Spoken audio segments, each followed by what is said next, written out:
her identity. We shall call her Jen. When Jen found out she was pregnant, she broke the news to the man responsible. He asked that she get an abortion as he would not take care of the child. He took me to the clinic. It is here that I told the doctor to split the money and I keep the baby. What she did next is something many frown upon. But at the time, in her predicament, she seemed to have few alternatives. I initiated a relationship with another man, slept with him and told him I was pregnant. I knew it wasn't his, but I had to survive. So he took me on and rented me a house. The baby was born healthy, but the relationship got rocky and they separated. I again got another guy who I told he was the child's father. They lived together. The child is now aged 3. Jen says if the real father came to lay claim to the baby, she would not even give him attention. My child is with a loving, rich family. That's how it's going to stay. There is the fear, though, that if insisted on a paternity test, her luck will have to run out.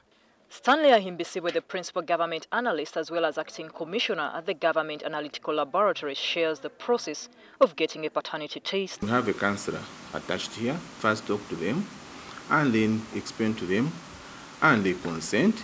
And after consenting, then we tell them what the procedure that they are supposed to follow. Both parents need to come with the child. If there are 3 people, they are supposed to pay 480,000.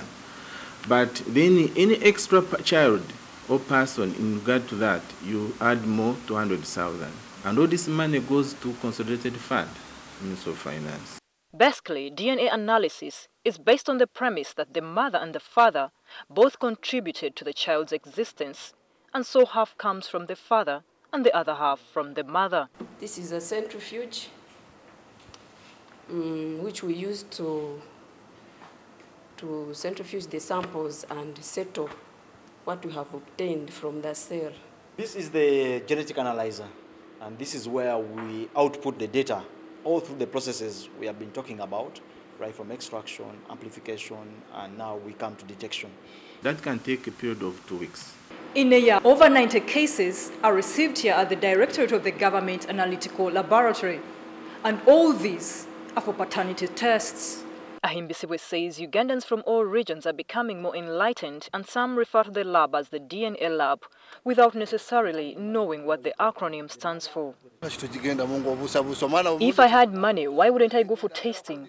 Why should I spend a lot of money on a child who turned out not to be mine? Haruna says that men are at the mother's mercy.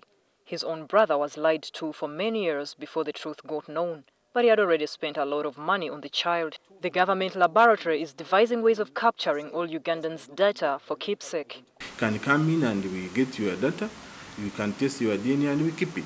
So when there is a problem in the future, maybe you are passed on, they can always use it as a reference. Florence Naluyimba, NTV.